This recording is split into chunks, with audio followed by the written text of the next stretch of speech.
Buenos días, yo soy Laura Mariottini, soy investigadora y profesora adjunta de Lengua y Traducción Españolas del Departamento de Ciencias Políticas de la Sapienza Universidad de Roma. Hoy voy a presentar una comunicación que se titula La metacomunicación en ámbito judicial, las formulaciones, tipología y funciones. Este trabajo es un trabajo que se inserta dentro de una investigación más amplia sobre la comunicación forense, es decir, que trata los múltiples aspectos que constituyen terreno de encuentro entre lingüistas y expertos del ámbito jurídico, de la que se ha ocupado de manera específica Franca Orletti en el trabajo del año 2009. Para la investigación me ha ayudado la estudiante de máster Elisa D'Alessandro, que se ha ocupado de la metacomunicación en su tesis final, que yo misma he dirigido.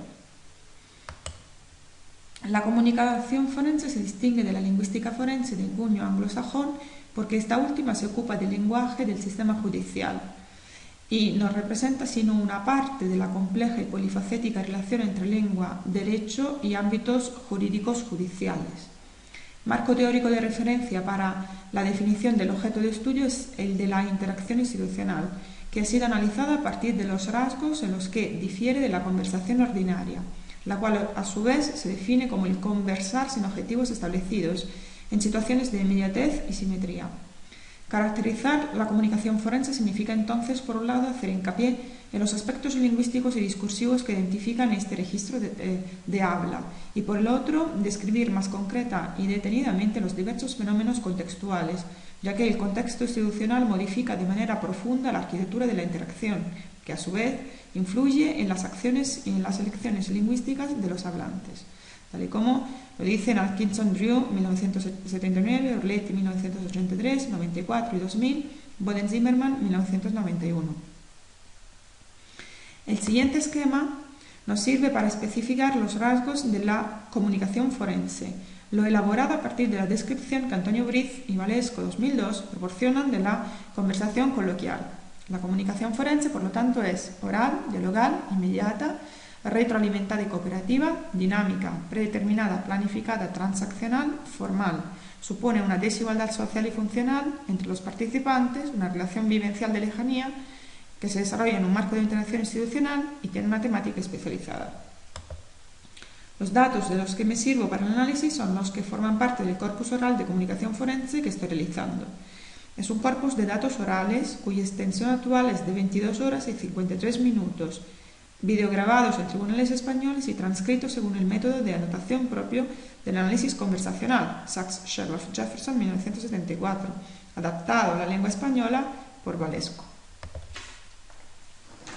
En esta presentación me centraré en la metacomunicación, es decir, todos aquellos elementos que se refieren al discurso que se está desarrollando y que sirven para explicitar el significado de lo que se dice, a fin de que los participantes sean partes activas y conscientes de la comunicación, tal y como lo han escrito Orletti 2000 y Drew 2003.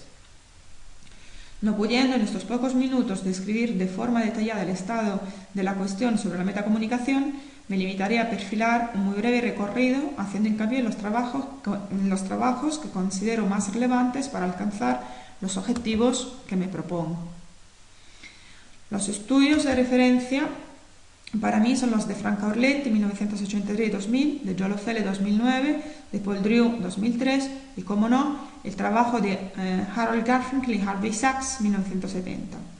Fueron estos dos últimos estudios mencionados quienes introdujeron la noción de metacomunicación para indicar la actividad de un interlocutor orientada a ocupar un momento de la conversación como ocasión de descripción, caracterización, explicitación, traducción, síntesis de esa misma y de manifestación de su coherencia o menos con respecto a las reglas conversacionales.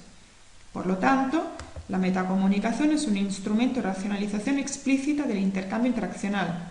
Es una interacción que se autoexplica.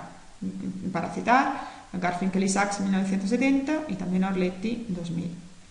A partir de este trabajo sobre el tema de las formulaciones, se han desarrollado distintas perspectivas.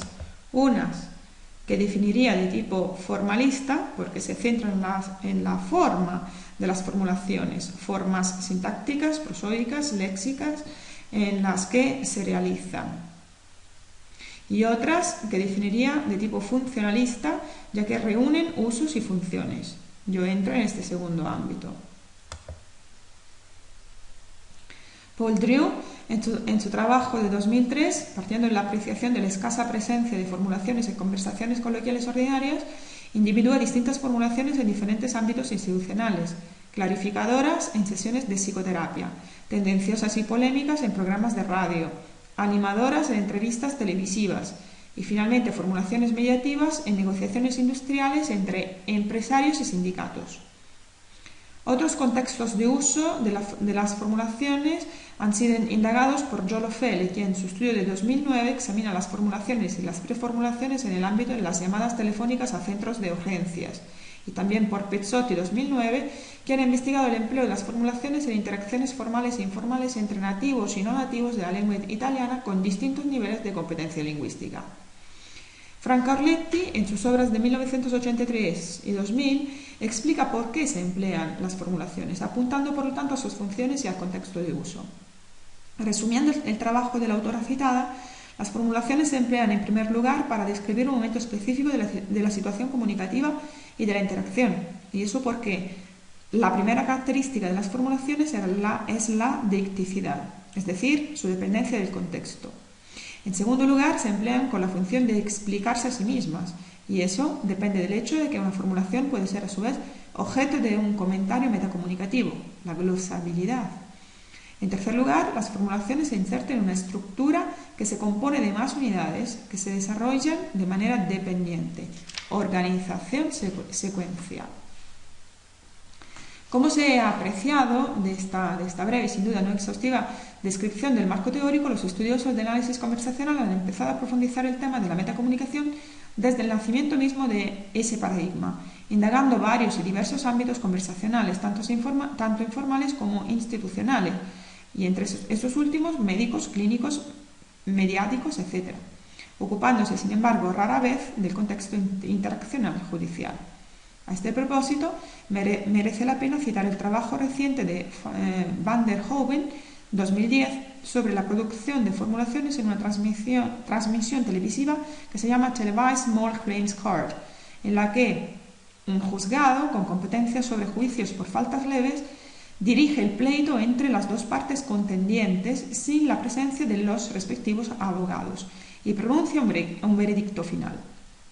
El estudio se centra sobre todo en las formulaciones del juez empleadas para verificar la comprensión de los puntos de vista, para recapitular las posiciones opuestas, para reafirmarlas de acuerdo a la normativa vigente y para seguir en la narración de los acontecimientos. Todas estas formulaciones, por lo tanto, dice la autora, contribuyen a la construcción de una nueva storyline. Ahora bien, dentro de esta línea teórica y a partir de la observación del corpus de datos de interacciones en tribunales españoles, podemos identificar los siguientes tipos de formulaciones. Formulaciones orientadas a la organización secuencial de la interacción. Formulaciones orientadas al desarrollo secuencial de la interacción. Formulaciones cita. Formulaciones orientadas al desarrollo temático de la interacción. Formulaciones aclaradoras relativas al hablante y relativas al interlocutor. Veámoslas en detalle. Formulaciones orientadas a la organización secuencial de la interacción. Ejemplo 1. En 1, el juez, que en las interacciones en tribunales es el director de la interacción, quien detiene más poderes conversacionales, de acuerdo con Orletti 2000, antes de asignar efectivamente el turno de palabra a la fiscal, explicita la organización secuencial de los turnos mismos. Primero le haría preguntas la señora fiscal y después la letrada de la defensa. Organización que atañe al andamiaje interaccional, cuyo control está en las manos del juez. Veamos también el ejemplo 2. El fiscal aquí está interrogando a la acusada, quien en esta fase puede, por lo tanto, exclusivamente contestar las preguntas que se le formulan. Pese a la limitación conversacional de la fase A, en 8 y 9, tras contestar al fiscal, da lugar a un turno extenso, aprovechando el momento de pausa de los demás participantes a la interacción.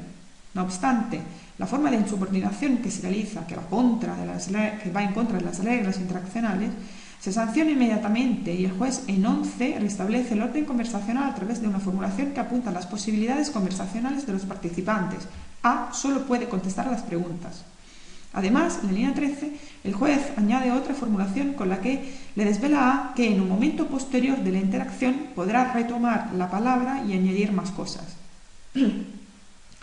De ahí que en estos comentarios metacomunicativos el juez no solo revela quién toma el turno de palabra y para hacer qué, sino también cuándo, es decir, el momento en el que esto debe ocurrir. En este ejemplo concreto, al final del juicio.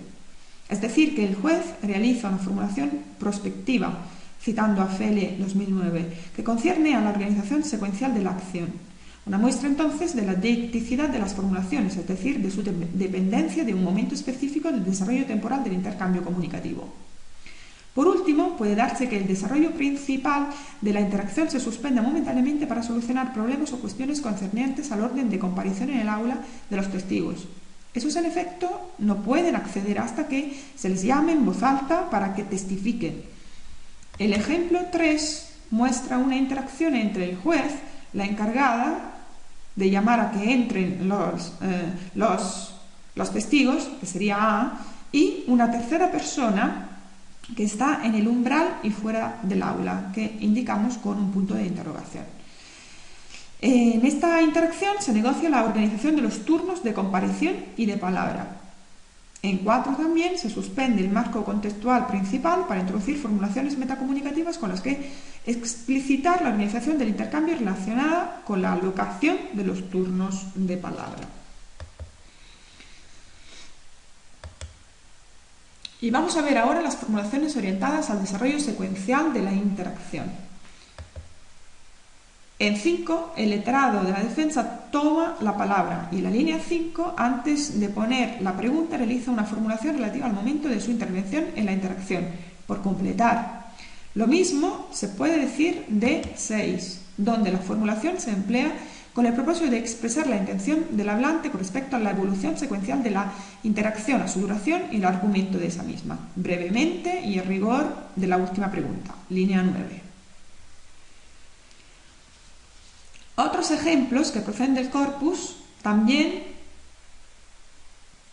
presentan otras formulaciones como y la última pregunta, que se emplea para mostrar a los participantes las intenciones del hablante de terminar su interacción, desempeñando por lo tanto una función prospectiva, ya que apunta a una acción que en ese momento se anuncia solamente. Y cito en eso a Goodwin 2003 y a Fele 2009.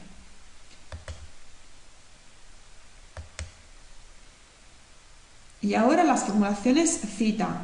En la mayoría de los casos, este tipo de formulación se emplea como estrategia para reintroducir un tema que se ha tratado ya, por su relevancia en el momento de la interacción.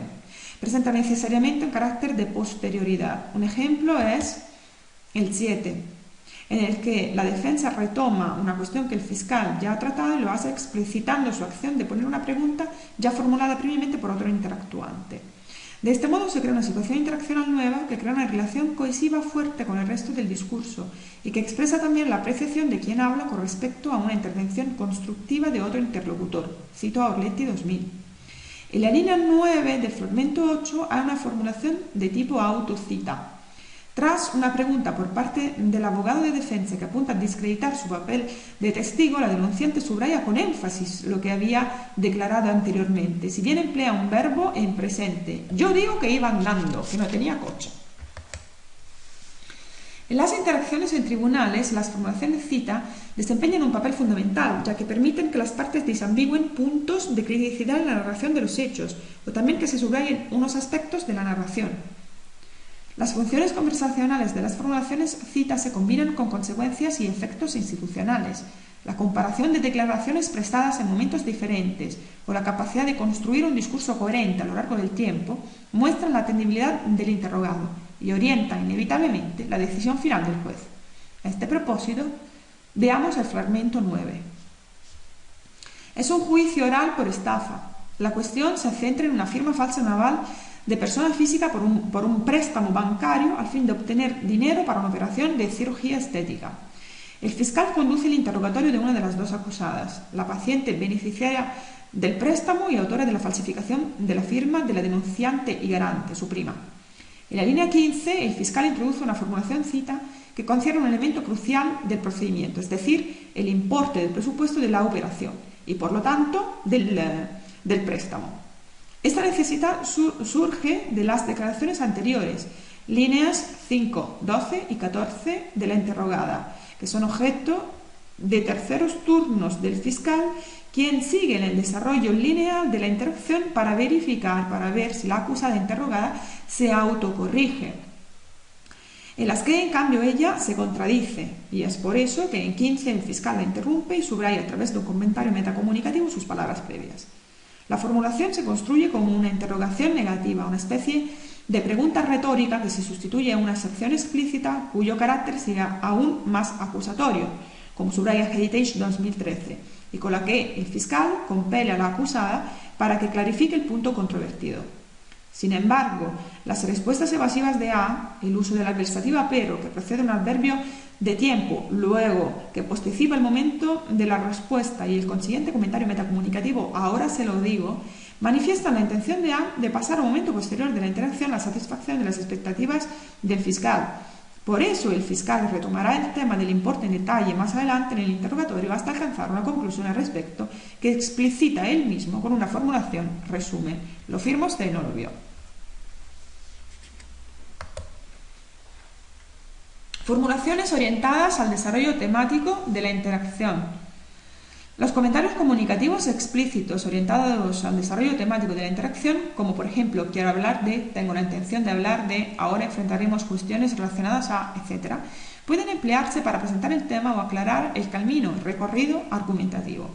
La mayoría de los ejemplos se hallan en el trámite de informe, es decir, en la exposición detallada de las conclusiones de las partes, pronunciada con el propósito de convencer sobre la validez de las afirmaciones, la documentación aportada y las pruebas testificales. El trámite de informe tiene una estructura en fases bien determinada, en la que se puede encontrar la fase de la división, es decir, la exposición de los puntos y argumentos que se desarrollarán y tratarán, como subraya Justi Pazos 2012. Y es en esta fase del género discursivo institucional judicial trámite de informe que identificamos más formulaciones orientadas al desarrollo temático de la interacción. El ejemplo 10 muestra cómo el letrado de defensa anticipa entrar detalladamente en las contradicciones en la línea 21 de su intervención y cómo efectivamente entra en ellas a partir de la 40. El trámite de informe, además de las formulaciones de desarrollo temático, presenta también múltiples ejemplos de formulaciones cita, ya que, como he mencionado, es el discurso en el que el letrado de defensa tiene que reanudar los hechos, los documentos y los testimonios de la manera más coherente y favorable para su cliente. Y ahora vamos a ver las formulaciones aclaradoras, relativas al hablante y luego relativas al interlocutor. Las relativas al hablante son un tipo de formulación que se ha estudiado desde principios del análisis conversacional, porque ya el trabajo de Garfinkel y Sachs, 1970, considera las formulaciones como un instrumento para solucionar problemas de comprensión y, por lo tanto, para que el hablante aclare lo que quería decir. Con más razón encontramos las formulaciones aclaradoras relativas al hablante en un contexto institucional como el judicial, donde se tiende a la matización de lo dicho y el análisis pormenorizado de lo dicho y de lo entendido, ya que cada palabra posee un peso relevante para los propósitos institucionales del procedimiento. En el 11, el fiscal, tras una respuesta vaga y no coherente con su pregunta, en la línea 8 introduce una formulación aclaradora, ya que afirma no, lo a que me refiero, que no completa porque reformula su clarificación como una pregunta directa. Ese día, el 16 de marzo, ¿usted hizo alguna cosa cuando lo vio? ¿Se metió en un bar, en algún comercio o...? Otro ejemplo.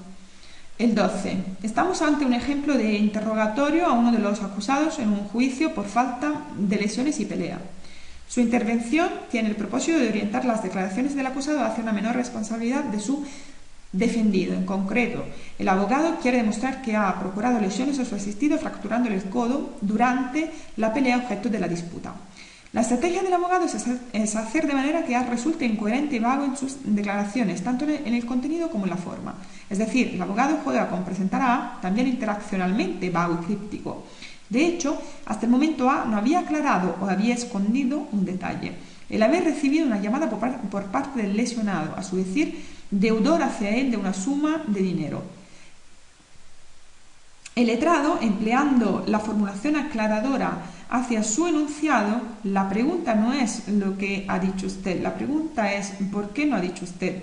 No quiere realmente aclarar el contenido de su pregunta para que A conteste, y de hecho no le deja espacio a A para que conteste a la pregunta, sino que quiere que A parezca, como afirmaba antes, incluso interaccionalmente incoherente, reticente y vago.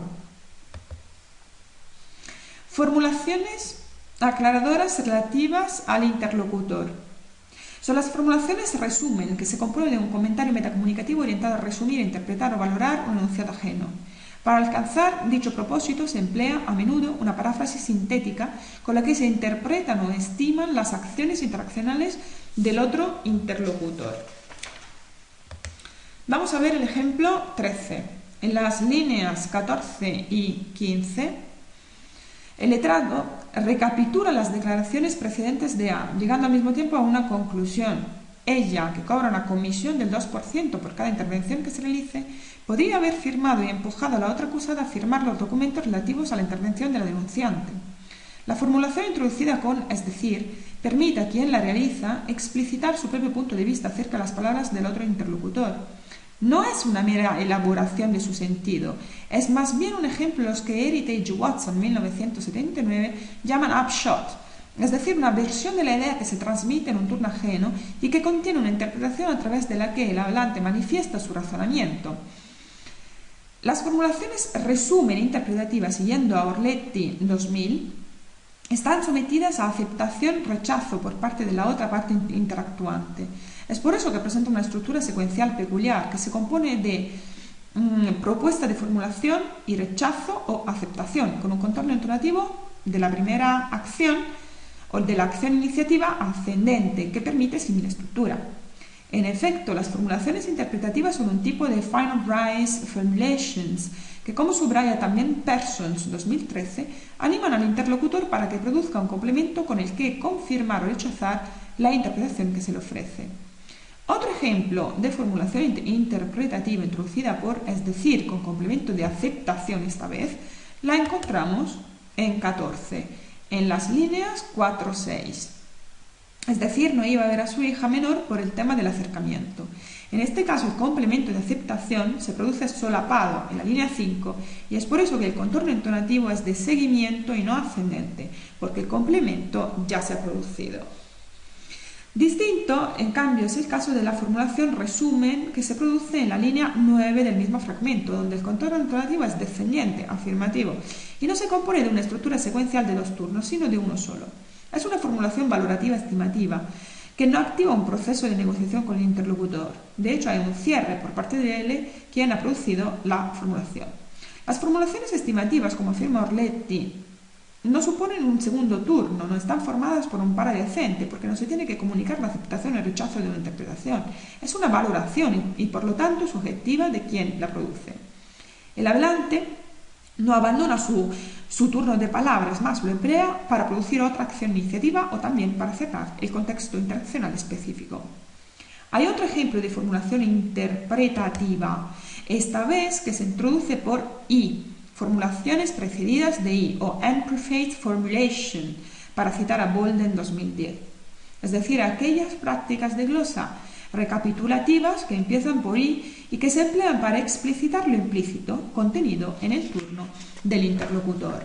Un ejemplo, el 15. La negación firme y reiterada de T conduce el fiscal a producir una formulación interpretativa con I en 11, en la línea 11, en la que las palabras que siguen nunca ha contestado sobre el particular, por tanto, se configuran como una extensión del turno anterior que pertenecía al otro interlocutor, Bolden 2012, explicitando algo que no se dijo, sino que quedó implícito. El valor deductivo conclusivo se evidencia también gracias al uso de por tanto, con el que se cierra la formulación y se abre otra acción interaccional. Finalmente, otro ejemplo de formulaciones resumen las encontramos en las formulaciones puente o bridging formulations, que describe, entre otros, Van der Hoeven 2009, con respecto al papel del juez. Se trata de aquellos comentarios metacomunicativos aclaradores que se emplean para hacer que la interacción siga adelante. Presentan un contorno entonativo por la mayoría afirmativo. En 16, el juez, antes de proceder con el interrogatorio, debe saber si la acusada y el testigo son pareja. Tras una respuesta incierta y contradictoria en la línea 11, decide emplear los siguientes 3 turnos para aclarar metacomunicativamente el concepto de pareja, lo cual lo hace con 3 pares adyacentes de propuesta de formulación, aceptación, rechazo. En 12, por ejemplo, conviven ustedes, no, a esta respuesta negativa de T sigue, pero ustedes son pareja. Sí, hasta aclarar que son pareja porque tienen hijos en común. Esas formulaciones son aclaradoras referidas al destinatario, pero desempeñan la función de llevar adelante la interacción dentro del marco institucional en el que se insertan. Y ahora, a modo de conclusión, resumo un poco el recorrido de la comunicación de hoy.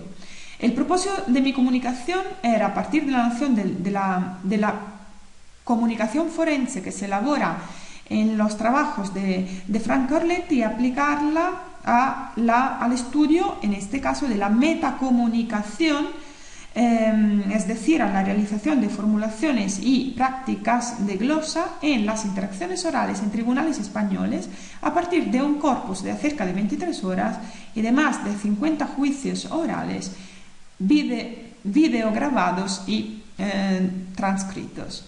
Me he centrado en la metacomunicación por ser algo escasamente estudiado en la comunicación forense. En este trabajo sobre el tema me centro en la identificación de distintas tipologías de formulaciones e identifico también sus funciones, ofreciendo una muestra para cada una de ellas. Para futuros trabajos, obviamente, queda pendiente ahondar, por ejemplo, en las estructuras semántico, sintáctico e entonativas y también en la estructura secuencial de cada una de ellas, y también verificar si la distribución de las formulaciones por género discursivo institucional en ámbito judicial es relevante. Por ahora, muchas gracias por su atención.